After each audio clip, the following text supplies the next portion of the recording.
नमस्कार, आप देखना शुरू कर चुके हैं क्राइम रिपोर्ट सर्च। सबसे पहले खबर शाहजहांपुर से। प्रदेश सरकार में कैबिनेट मंत्री जितिन प्रसाद ने सलोना कुशवाहा को जिताने के लिए जनता से की अपील। 133 विधानसभा तिलहर से भारतीय जनता पार्टी की प्रत्याशी श्रीमती डॉक्टर सलोना सिंह कुशवाहा के लिए प्रदेश सरकार में कैबिनेट मंत्री कुंवर जितिन प्रसाद ने भारी मतों से जिताने की जनता से अपील की। हाल ही में कांग्रेस के दिग्गज नेता कुंवर जितिन प्रसाद भारतीय जनता पार्टी में शामिल हुए और कैबिनेट मंत्री बनाए गए।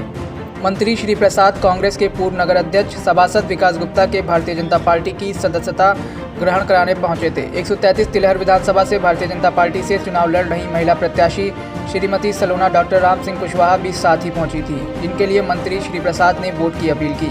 शाहजहांपुर से हमारे वरिष्ठ संवाददाता इमरान सागर की रिपोर्ट। सोच विचार करने के बाद सलोना कुशवाहा को तिलहर विधानसभा से उम्मीदवार बनाया है और ये इनकी यहाँ पारिवारिक पृष्ठभूमि रही है। इनका दूसरा बरेली जाना हुआ और वहाँ इनके पति डॉक्टर और नर्सिंग होम का बड़ा सफलतापूर्वक कार्य कर रहे हैं। तो ये उन लोगों में से हैं जो इस क्षेत्र कुछ देने आए, कुछ लेने नहीं। और इसी के साथ मैं आप सबसे अनुरोध करता हूं कि इस चुनाव में तिलहर विधानसभा से 14 तारीख को जब बटन दबेगा कमल के फूल का, तो ऐसा संदेश जाना चाहिए कि तिलहर विधानसभा खड़ा हो गया है और नेतृत्व के आस्था व्यक्त करते हुए परिवर्तन चाहता है। यहाँ से जो व्यवस्थाएं हैं उससे परिवर्तन और विकास और व्यक्तिगत कामों के लिए ये प्रतिबद्ध रहेंगी।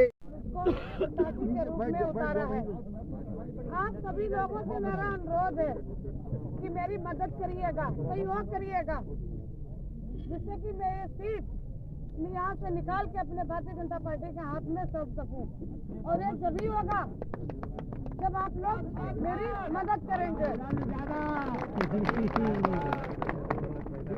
मैं आप लोगों को एक विश्वास दिला रही हूँ कि मुझसे जितना भी होगा अभी तिलहर विधानसभा के लिए मैं उतना करूंगी, एक बेटी बनकर और एक बहन बनकर। लेकिन उससे पहले आप सभी लोगों को मेरे हाथ मजबूत करने होंगे। इसके लिए आप लोग 14 फरवरी को कमल वाला बटन दबाकर मेरी मदद करिएगा।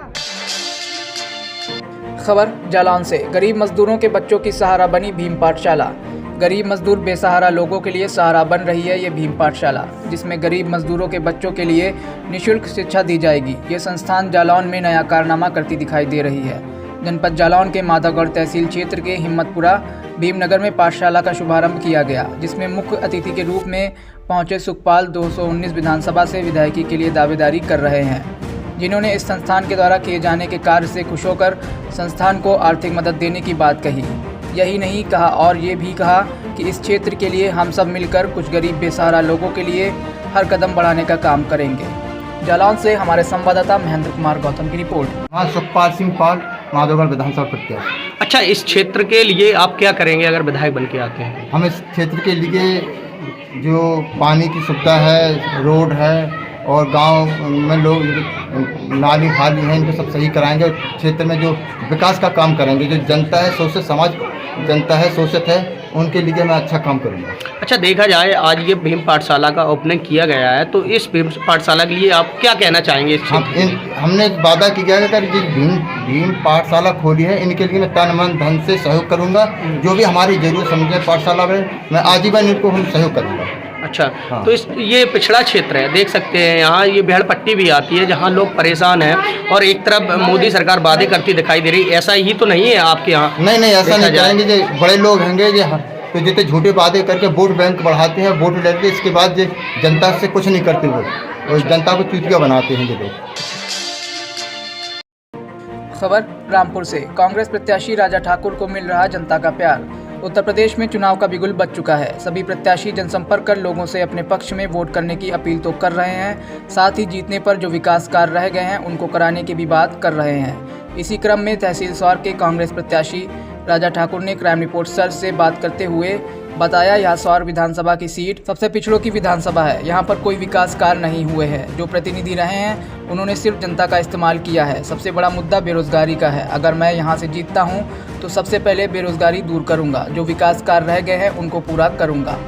रामपुर से हमारे संवाददाता शाहिद इस्लाम की रिपोर्ट। बहुत ही पिछड़ी विधानसभा है। यहाँ इस विधानसभा पर जो भी जनप्रतिनिधि बने, जो भी विधायक बने, सिर्फ जनता का इस्तेमाल करा उन्होंने। किसी गरीब जनता की किसी कोई समस्या का समाधान ना हुआ। यहाँ की जनता चाहती थी कि कोई ऐसा प्रतिनिधि ज़मीन से जुड़ा हुआ है, गांव से जुड़ा हुआ आए और हमारी समस्याओं को संसद तक, विधानसभा तक पहुँचाए। उन्हीं की समस्याओं को लेके कांग्रेस प्रत्याशी ने मुझे अपने प्रत्याशी रूप में उतारा है और मेरी पूरी कोशिश रहेगी कि यहाँ की जनता की जो भी अपेक्षाएं हैं उन पर खरा उतरूँगा। किससे मुकाबला मान रहे हैं आप? मुकाबला यहाँ पे मुकाबला तो देखिए दोनों लोगों से ही है। एक तरफ सांपनाथ है, एक तरफ नागनाथ है। हमारे साथ बाबा बालकनाथ जी का आशीर्वाद है। हमें अपना पूरा भरोसा है कि मैं चुनाव जीत कर रहूँगा। लगातार यहाँ समाजवादी का दबदबा रहता है स्वार विधानसभा में, तो आप क्या मानते हैं ये चुनौती है आपके लिए बड़ी? देखिए, जनता सब जान चुकी है, समाजवादी पार्टी अपराधियों की पार्टी है। अपराधियों से जनता त्रस्त आ चुकी है। अपराधियों से जनता त्रस्त आ चुकी है। सिर्फ साफ सुथरी छवि वालों को जो है जनता वोट देना चाहती है, जो उनके बीच का प्रत्याशी हो, उनके हर सुख और दुख में उनके साथ रहे, उनके एक फ़ोन पर हाजिर हो जाए। जो बड़े लोग हैं जो यहाँ से चुनाव लड़ रहे हैं, बड़े परिवारों के लोग हैं, उनका अपना कुछ नहीं है। जो भी उनको मिला हुआ है विरासत में मिला हुआ है। हमने अपनी ज़मीन खुद तैयार करी है और हम जनता से जुड़े हुए लोग हैं, काश्तकार के बेटे हैं, जमींदार परिवार से हैं, तो हम जनता की पीड़ा को समझते हैं। खबर रायबरेली से। जिले में 2 दिवसीय दौरे पर आई अपर्णा यादव ने दूसरे दिन सलोन क्षेत्र में सूची, सलोन, परशदेपुर क्षेत्रों में जनसभा को संबोधित किया। इस दौरान भारी संख्या में लोग मौजूद रहे। सलोन के बटोही में अपर्णा यादव ने भारतीय जनता पार्टी द्वारा किए गए विकास कार्यों को गिनाते हुए सभी लोगों से अनुरोध किया कि आप लोग अशोक कोरी को विधानसभा सलोन से विजय बनाएं और अपने यहाँ कमल खिलाएं, जिससे आपके क्षेत्र का विकास जो अधूरा है वह पूरा हो सके और पिता के अधूरे कार्यों को अशोक कोरी पूरा कर सके। पत्रकारों द्वारा जब सवाल पूछा गया कि रायबरेली के 2 दिवसीय दौरे में आपने क्या अनुभव किया और कैसा लगा, तो उन्होंने जवाब दिया कि यहाँ मुझे बहुत अच्छा लगा। यहाँ की जनता ने मेरा दिल छू लिया।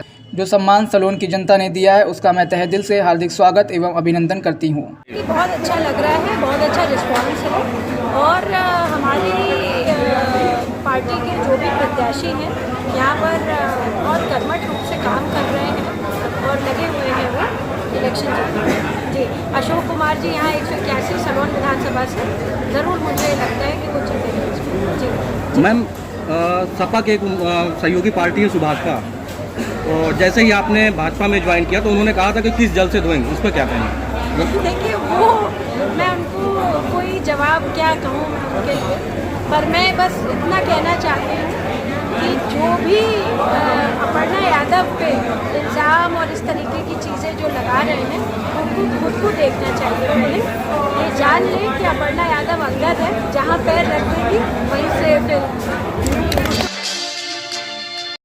खबर फिरोजाबाद से। फिरोजाबाद में विधानसभा चुनाव के मद्देनजर थाना रामगढ़ पुलिस ने पकड़ी शस्त्र बनाने की अवैध फैक्ट्री। पटेल कारखाने के पास चल रही थी अवैध फैक्ट्री। एसपी सिटी के निर्देशन में थाना अध्यक्ष रामगढ़ हरवेंद्र मिश्रा ने पुलिस टीम संग की कार्रवाई। पुलिस टीम ने अमरपुत्र रामबख्श निवासी रविदास नगर, सैलई थाना रामगढ़, मुगीस उद्दीन पुत्र अजीमुद्दीन निवासी हबीबीगंज, इन 2 अभियुक्तों को पकड़ा। मौके से 15 आदत तमंचा, 2 कारतूस, 315 बोर, 1 खोखा कारतूस, 315 बोर, 1 अदबना तमंचा एवं हथियार बनाने के उपकरण किए बरामद। पकड़े गए अभियुक्तों के खिलाफ पहले से चल रहे हैं मुकदमे। फिरोजाबाद से हमारे संवाददाता रेहान अली की रिपोर्ट। ये प्रकरण थाना रामगढ़ से संबंधित है, जहां एसओ रामगढ़ ने एक सफलता प्राप्त की है। इसमें 2 अभियुक्तों को गिरफ्तार किया है और इनके द्वारा एक चलाई जा रही अवैध शस्त्र फैक्ट्री को इन्होंने पकड़ा है। इन दोनों अभियुक्तों का नाम अमर और गुड्डू है। दोनों रामगढ़ थाना क्षेत्र के ही रहने वाले हैं। इनका आपराधिक इतिहास भी काफ़ी लंबा चौड़ा है जो आपको दिया जा रहा है। इसके अतिरिक्त इनके पास से लगभग 15 तमंचे, 315 बोर बरामद हुए हैं। 1 अदबना तमंचा बरामद हुआ है, 2 कारतूस बरामद हुए हैं। भारी मात्रा में अवैध शस्त्र बनाने के उपकरण बरामद हुए हैं। इनको पर्याप्त सबूतों के साथ आज माननीय न्यायालय के अभिरक्षा में भेजा जा रहा है।